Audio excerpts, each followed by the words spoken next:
हाँ जी।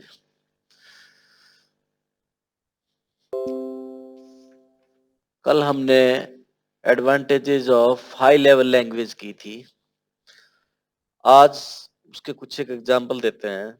सम basic, some high level language. एक है बेसिक। इसका मतलब है, इसकी फुल फॉर्म है BASIC।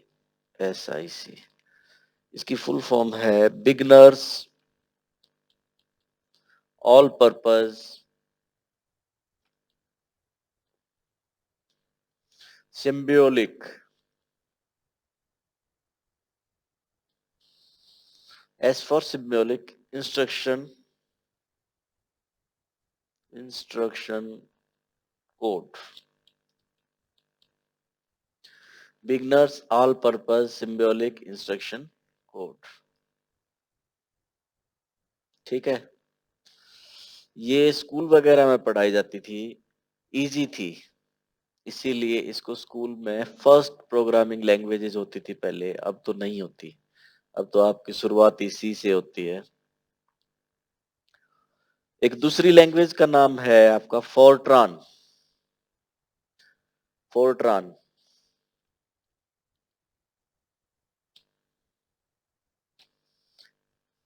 स्पेलिंग मिस्टेक हो गई। FORTRAN। ये साइंटिफिक पर्पस के लिए होती थी। इसका मैथमेटिक्स और साइंटिफिक के बहुत सारे फंक्शन होते थे। ठीक है। इसकी फुल फॉर्म थी फॉर्मूला ट्रांसलेशन। अब बेटा समझ में आ रहा है सबको? Yes sir. Yes sir.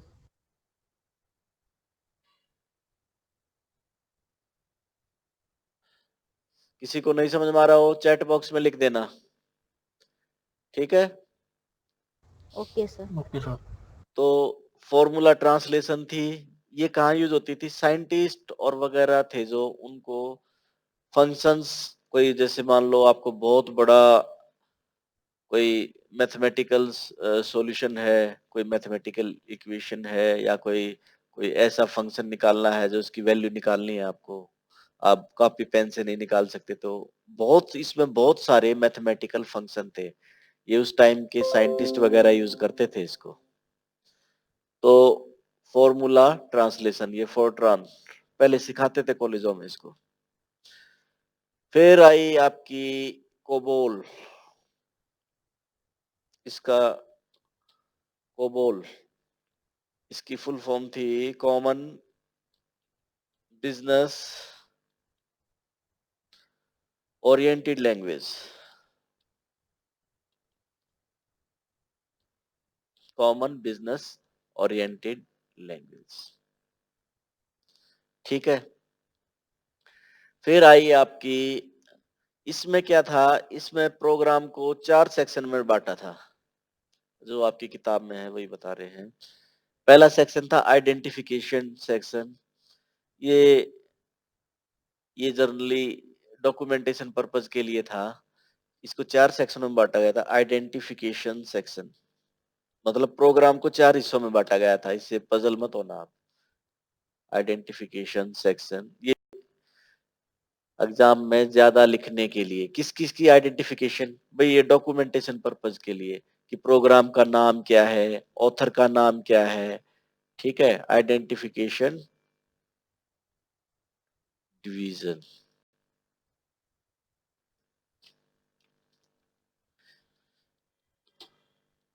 इसका मतलब आपका इसमें क्या क्या होता था? इसमें जैसे आपका प्रोग्राम का नाम डॉक्यूमेंटेशन पर्पज के लिए होता था, ये प्रोग्राम नेम।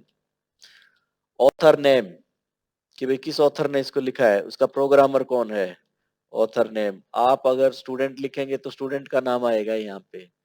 ठीक है। और ये आपकी डॉक्यूमेंटेशन के पर्पज के लिए होता था। ठीक है। इस टाइप की चीजें इस सेक्शन में लिखते थे। फिर दूसरा सेक्शन था, इसमें डिवीजन बोलते थे इसको, एनवायरमेंट डिवीजन।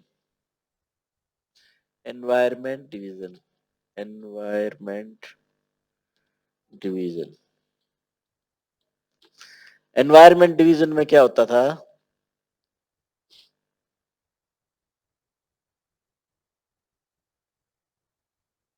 एनवायरनमेंट डिवीजन, इसमें क्या होता था आपका कि भाई आप कौन से पीसी पे काम कर रहे हैं, कौन सा ऑपरेटिंग सिस्टम है, इस सब की इंफॉर्मेशन आपको दी जाती थी इसमें। It identifies the computer to be used. ठीक है।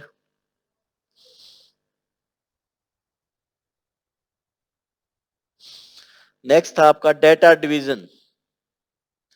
वो देखो वो आपके डीबीएमएस, चलो उसको नहीं छेड़ते अभी।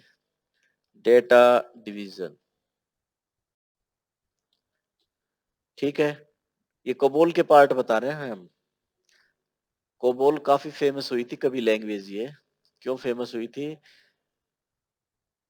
कि इसमें बिजनेस के पर्पज के लिए बहुत सारे काम थे। जो भी आजकल मशीन आई है सब बिजनेस पर्पज के लिए आई हैं। कैलकुलेटर आया, भाई इसने लोगों का कैलकुलेशन करने में इजी कर दी। कंप्यूटर भी बिजनेस के पर्पज के लिए आया है शुरू में, अब आपके एंटरटेनमेंट के पर्पज के लिए है। ये आपका था डेटा डिवीजन। भाई देखो, ये आइडेंटिफिकेशन आइडेंटिफिकेशन का, प्रोग्राम का नाम, ऑथर का नाम, ये एनवायरनमेंट बताता था किस कंप्यूटर पे आपका ये प्रोग्राम चलेगा। डेटा डिवीजन में कौन सा डेटा यूज होना है, it describes the data data to be used.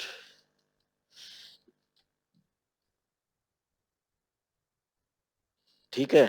फिर था प्रोसीजरल डिवीजन, जहां पे आपका लॉजिक लिखता था कि भी काम कैसे करना है, कौन सा स्टेप पहले आएगा, कौन सा बाद में एग्जीक्यूट करना है।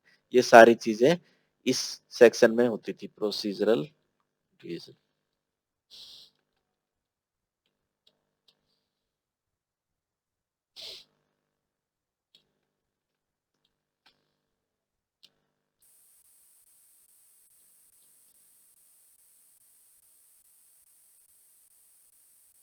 Actual procedure for the problem solving was done here.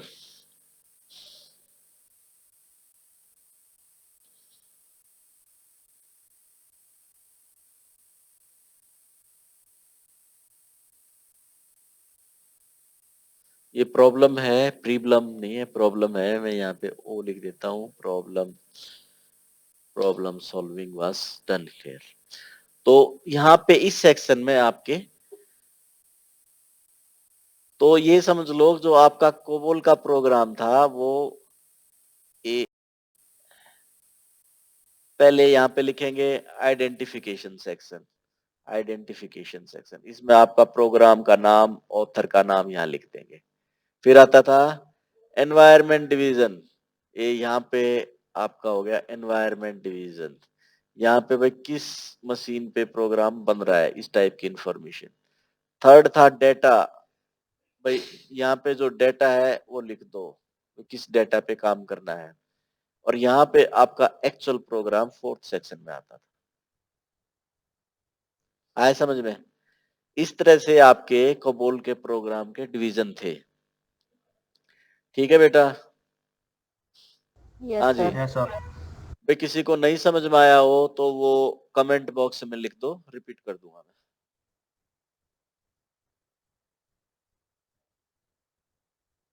चले आगे। Yes, ने, sir. Yes next sir. आपकी जो लैंग्वेज थी वो थी, हाँ क्या प्रॉब्लम है कुछ? हाँ जी, प्रॉब्लम है कुछ? No sir. चैट बॉक्स देखते हैं, खाली है। किसी को कोई प्रॉब्लम हो लिखना है यहाँ पे। नेक्स्ट है आपकी पास्कल। पास्कल, कौन थे पास्कल पता है? हुँ? कोई पास्कल साइंटिस्ट थे या क्या थे? He was the French inventor and mathematician. French कोई चीज इन्वेंट की थी उन्होंने, was an French inventor and mathematician. Mathematician.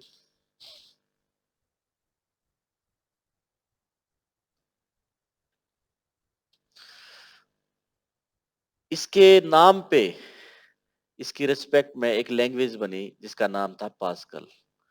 ये भी आपकी काफी, इसमें भी बहुत सारे मैथमेटिकल फंक्शंस और साइंटिफिक फंक्शंस थे। साइंटिस्ट कम्युनिटी में काफी फेमस हुई है। ठीक है, ये थी आपकी, ये क्या थी आपकी स्ट्रक्चर्ड प्रोग्रामिंग लैंग्वेज थी जो हम आगे जाके पढ़ेंगे। स्ट्रक्चर्ड प्रोग्रामिंग थी ये। क्यों थी ये स्ट्रक्चर्ड प्रोग्रामिंग? स्ट्रक्चर्ड प्रोग्रामिंग ये इस मैं अभी आप समझोगे नहीं स्ट्रक्चर्ड प्रोग्रामिंग क्या है। ये हम आगे करेंगे। स्ट्रक्चर्ड प्रोग्रामिंग क्या होती है इसको अभी याद कर लो आप। स्ट्रक्चर्ड प्रोग्रामिंग थी, इसका ये मतलब है कि भाई आप पहले टॉप डाउन, ऊपर से नीचे चलेंगे। पहले ऊपर की चीज बनाएंगे, मेन मेनू बनाएंगे, फिर उसके कंपोनेंट बनाएंगे। ठीक है, जैसे ये कंपोनेंट है, ये कंपोनेंट है, ये है, ये है,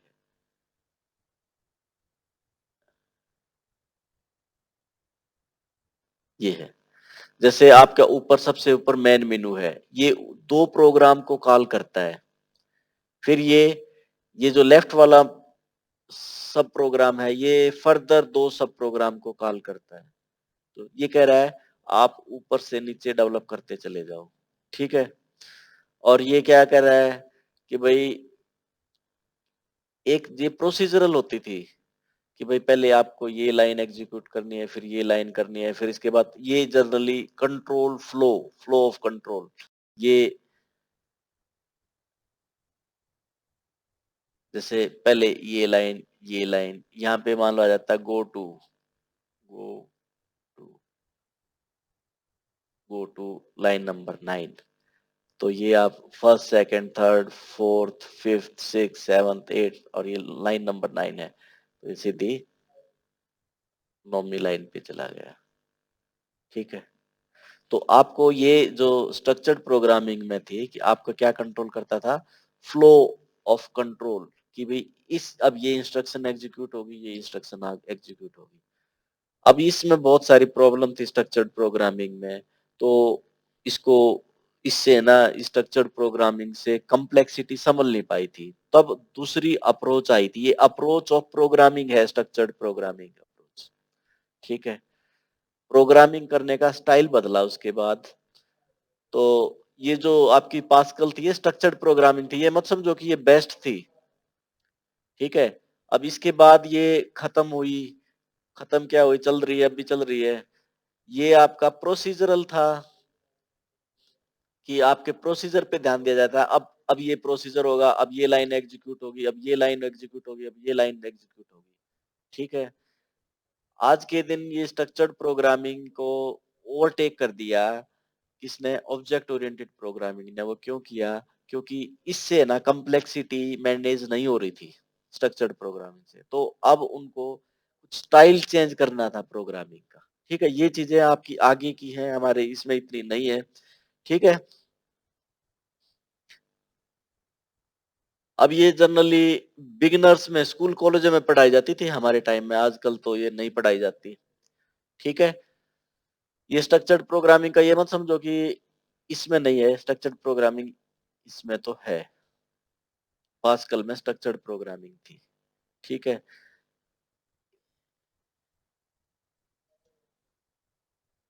ये टॉप डाउन अप्रोच होती थी। टॉप डाउन का मतलब सबसे पहले ऊपर का जो मेनू है उसको डेवलप करो, फिर उसके सब कंपोनेंट्स को करो, उसके सब कंपोनेंट्स को डेवलप करो। ठीक है, टॉप डाउन अप्रोच होती थी इसमें। इससे कम्प्लेक्सिटी मैनेज नहीं होती थी। ये मत समझो कि पास्कल बेकार लैंग्वेज थी, पास्कल अच्छी लैंग्वेज थी। ठीक है, कोबोल भी अच्छी थी।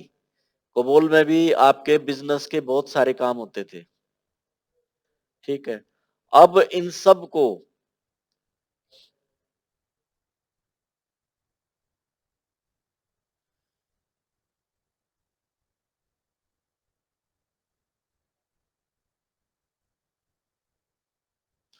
अब इन सब को इन्होंने पीछे छोड़ा, एक नई लैंग्वेज आई, C programming language. C program language ये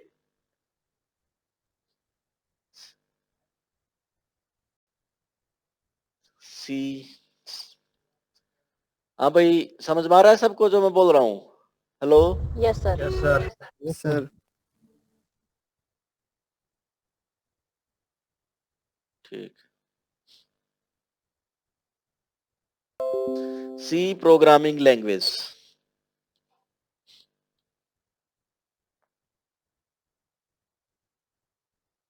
शेयरिंग तो हो रहा है ना? स्क्रीन शेयर हो रहा है ना? Yes yes sir, yes sir. अब सी प्रोग्रामिंग लैंग्वेज आई,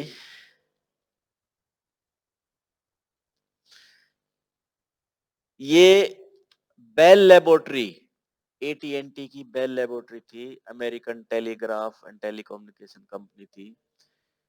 इन 1960 में एक बेल लेबोरेटरी में सी को डेवलप किया गया। डेवलप्ड डेवलप्ड इन एटीएनटी लैब्स इन बेल लेबोरेटरी। लिख लो बेल लेबोरेटरीज, आपकी किताब में बेल लेबोरेटरी है, बिल लेबोरेटरी है, ये मिसप्रिंट है। Bell laboratory in 1960। Ken Thompson था author. It was developed to develop Unix operating system.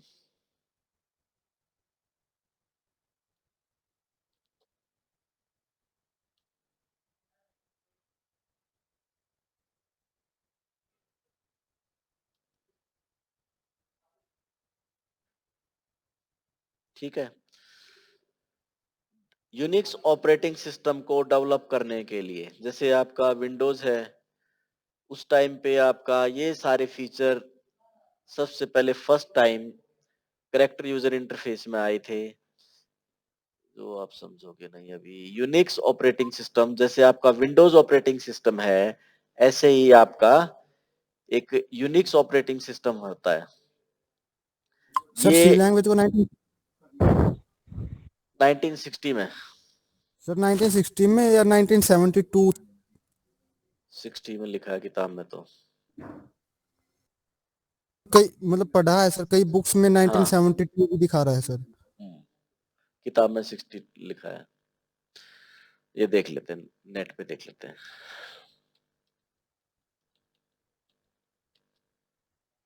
1972 में डेनिस रिच द्वारा DENNISRITHCH।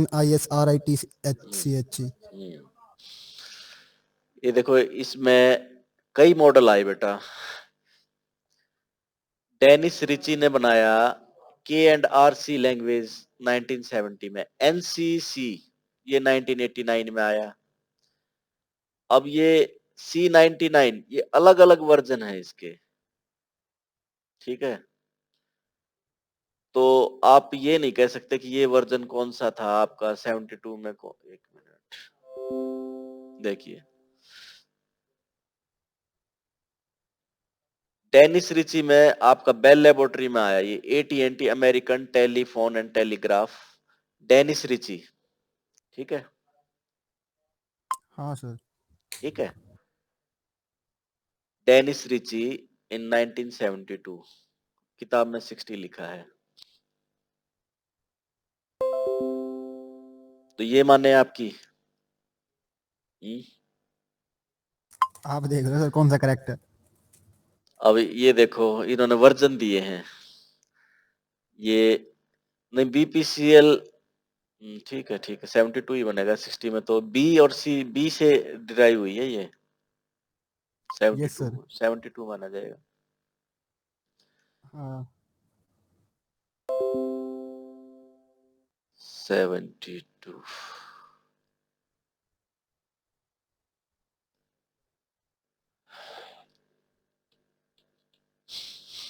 ठीक है, अब ये ऑपरेटिंग सिस्टम को बनाने के लिए डिजाइन हुई थी यूनिक्स को, फिर ये लास्ट में यूनिक्स पे ही चली। ठीक है, ये भी आपकी बड़े कंप्यूटरों पे और छोटे कंप्यूटरों पे सब पे चली ये लैंग्वेज। जैसे हाई लेवल लैंग्वेज का फीचर होता था कि क्या क्या होता था हाई लेवल लैंग्वेज का फीचर, आप इसको मशीन लेवल इंडिपेंडेंट होती थी, मशीन इंडिपेंडेंट होती थी। तो भाई ये आपकी हाई लेवल लैंग्वेज है, C programming language is an high level language, तो it is machine independent, it is machine independent.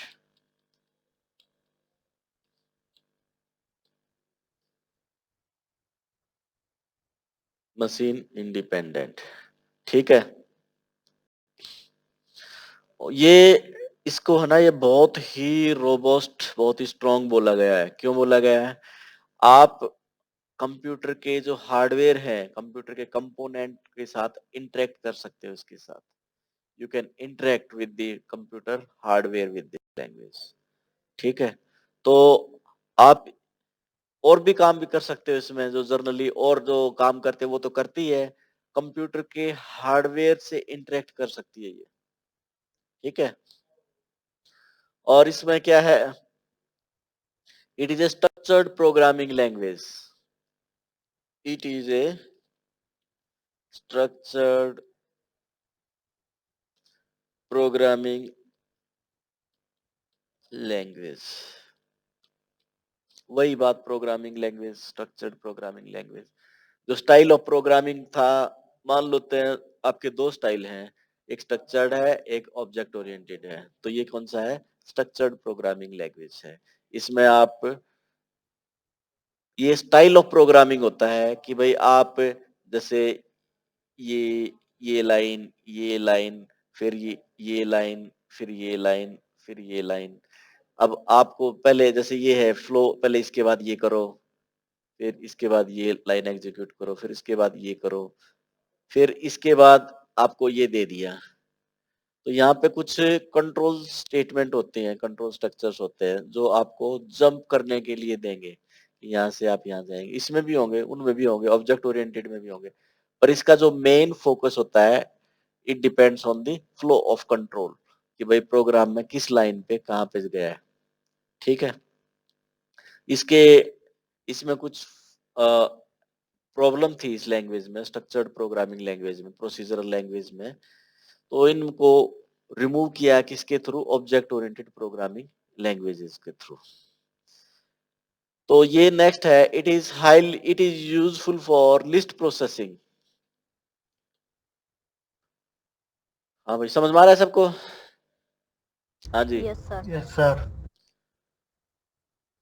कोई प्रॉब्लम हो तो चैट बॉक्स में लिख देना आप। It is it is useful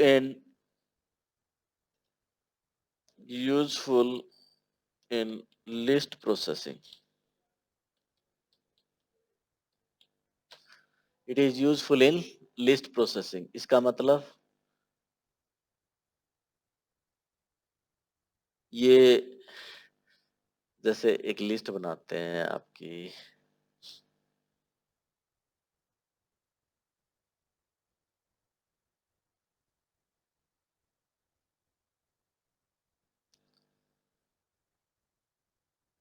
ये एक नोड है, दिस इज नोड 1, ये नोड 1 है, ये नोड 2 है, ये नोड 3 है।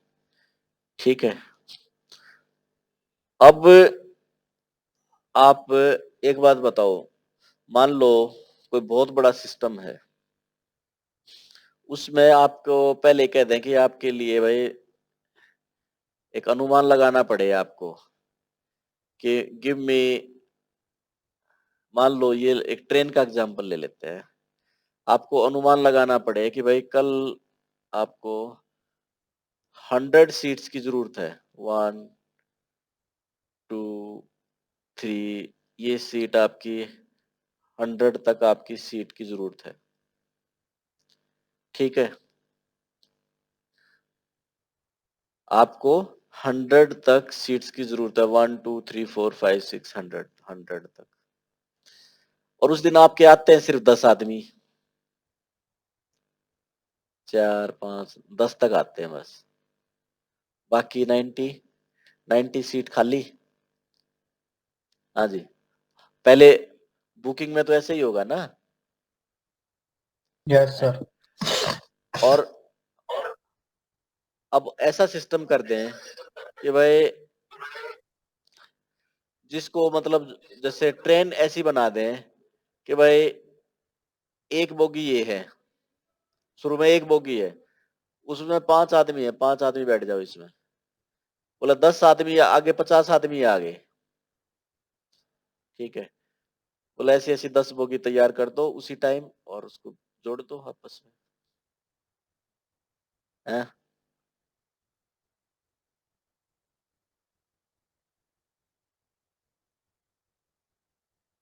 होगी 10, 5 बोगी तैयार होगी, ऐसी ऐसी 10 तैयार कर दो,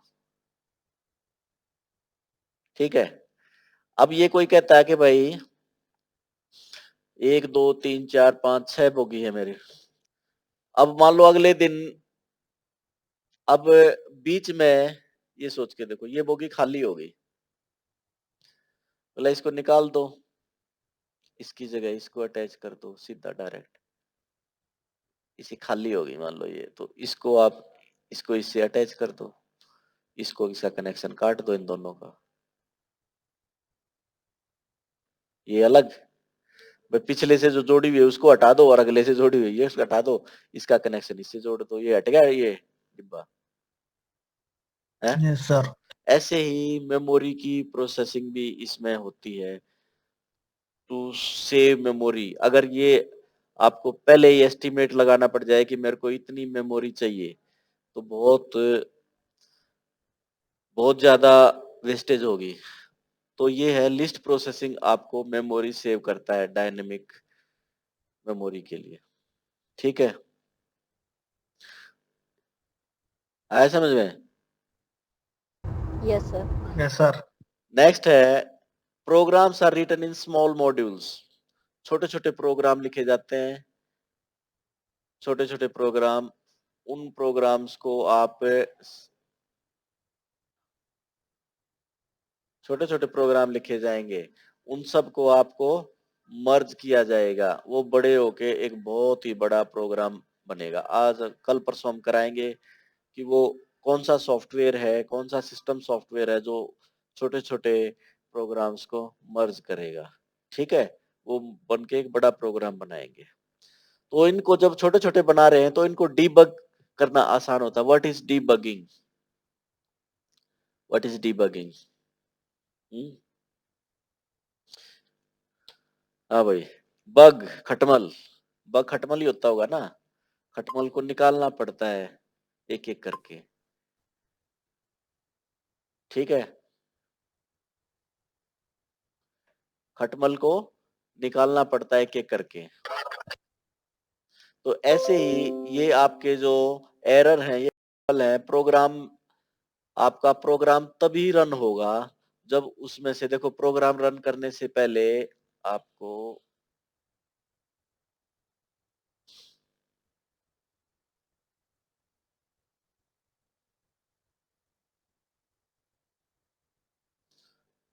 प्रोग्राम रन करने से पहले आपको क्या क्या करना पड़ेगा, देखिए। आपने प्रोग्राम एक मिनट, 16,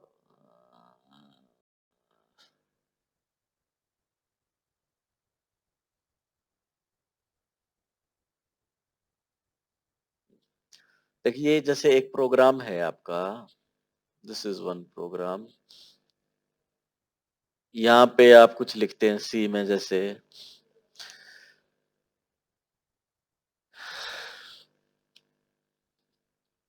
ये, इस पे ध्यान मत देना, अब ये समझने की कोशिश करना और सिर्फ आउटर व्यू लेना इसका क्या कर रहे हैं। stdio.h wide man,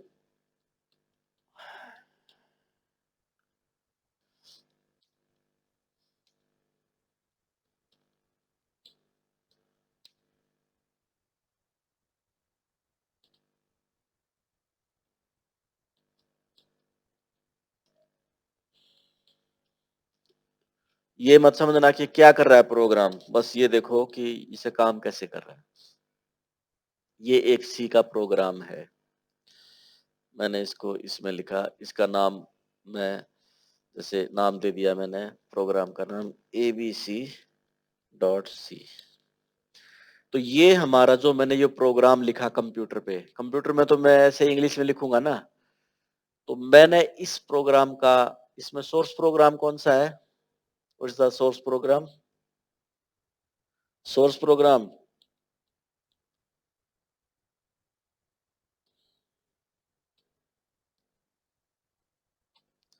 abc.c, abc.c। ठीक है। अब ये प्रोग्राम सीपीयू पे एग्जीक्यूट नहीं हो सकता डायरेक्ट, तो इसको क्या करेंगे? अब हम इसको ट्रांसलेट करेंगे। ठीक है। ट्रांसलेट कब कब होगा? जब ट्रांसलेट करने के बाद इसको हम ट्रांसलेट करेंगे through, translate through compiler and interpreter, compiler और इंटरप्रेटर, इंटरप्रेटर।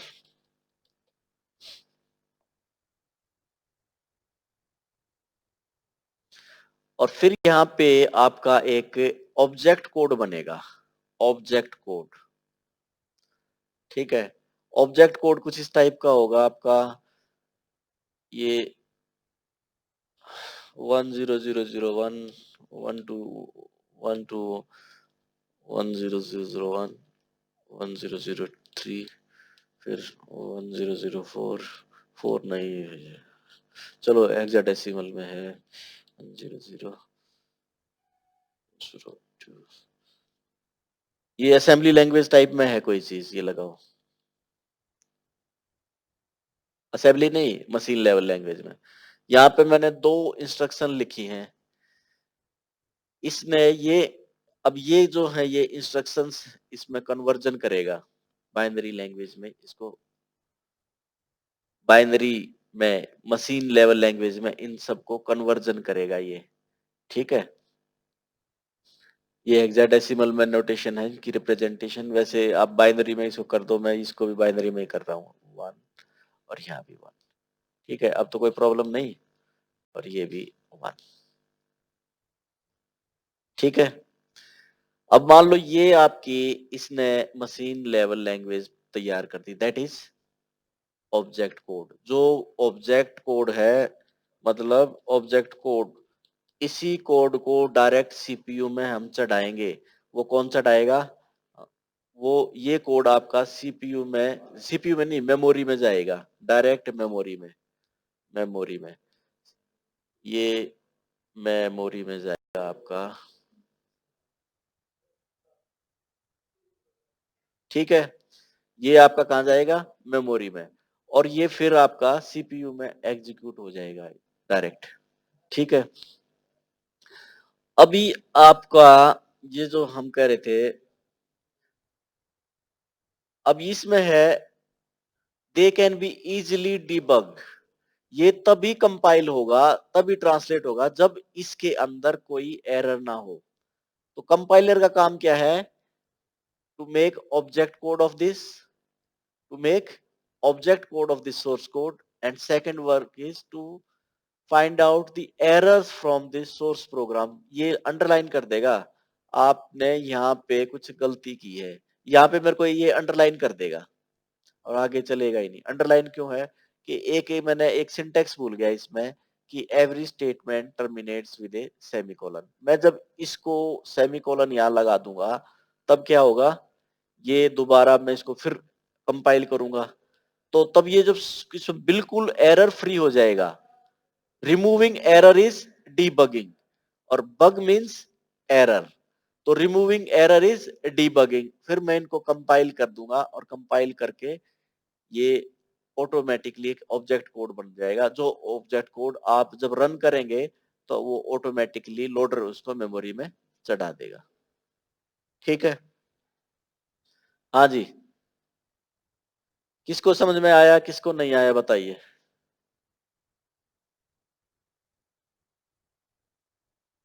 आज बताइए किसको समझ में नहीं आया?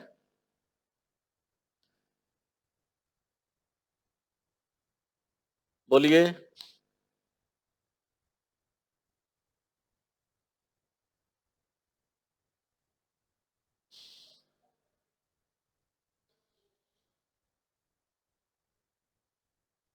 ठीक है, फिर एक बहुत सारी लैंग्वेज है, हम सारी लैंग्वेजों को नहीं करेंगे। तो भाई अब हम एक आज के दिन एक बड़ा ही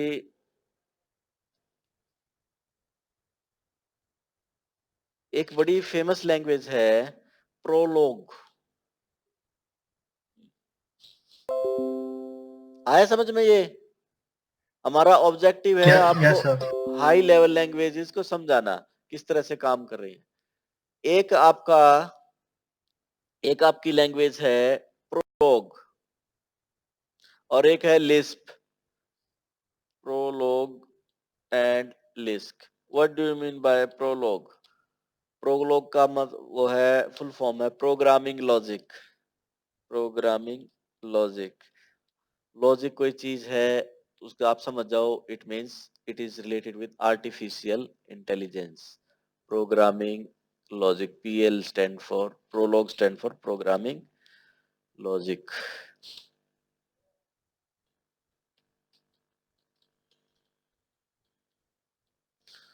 प्रोग्रामिंग लॉजिक और लिस्ट, लिस्ट प्रोसेसिंग, ये दोनों आर्टिफिशियल लैंग्वेज की प्रोग्रामिंग है। ठीक है, आप आर्टिफिशियल इंटेलिजेंस क्या है? Intelligence given to computer. Computer की अपनी कोई इंटेलिजेंस नहीं होती, तो वो इंटेलिजेंस आपको आर्टिफिशियली दी जाती है थ्रू, किसके थ्रू दी जाती है? थ्रू प्रोग्राम्स और कुछ मैथमेटिकल फंक्शंस। कुछ मैथमेटिकल नॉलेज आपसे प्रोग्राम करवाएंगे, मैथमेटिकल फंक्शन, स्टैटिस्टिकल फंक्शन, कुछ न्यूरल नेटवर्क वगैरह के कुछ मॉडल्स हैं, उनकी वजह से आपके कंप्यूटर को इंटेलिजेंट बनाएंगे। उनके कंप्यूटर को इंटेलिजेंट बनाएंगे ह्यूमन की तरह। ठीक है, इंटेलिजेंस क्या होती है? What is intelligence? Intelligence is ability to reason, to trigger, and ability to reason and trigger new thoughts and perceive is intelligence. Ability to reason, आप जो रीजनिंग करते हैं, रीजनिंग जैसे what do you mean bye reasoning? ये जैसे आपको मैं कह दिया, अब रीजनिंग के क्वेश्चन आते हैं आपके 1 2 3, नेक्स्ट वर्ड क्या होगा भाई? What what will the next character here? Next character क्या होगा? क्या होगा नेक्स्ट कैरेक्टर? 4। 4। तो मतलब यू हैव रीजनिंग पावर। ठीक है, अच्छा, ट्रिगर न्यू थॉट्स, आपके थॉट्स आती हैं कंप्यूटर में, ये थॉट नहीं आती। आजकल जो कंप्यूटर हैं दे कैन थिंक आल्सो। उनकी प्रोग्रामिंग वगैरह जो कर रहे हैं हम प्रोलॉग वगैरह से, लिस्प से करेंगे, ये एआई की प्रोग्रामिंग है, ये एआई आर्टिफिशियल इंटेलिजेंस की। ठीक है,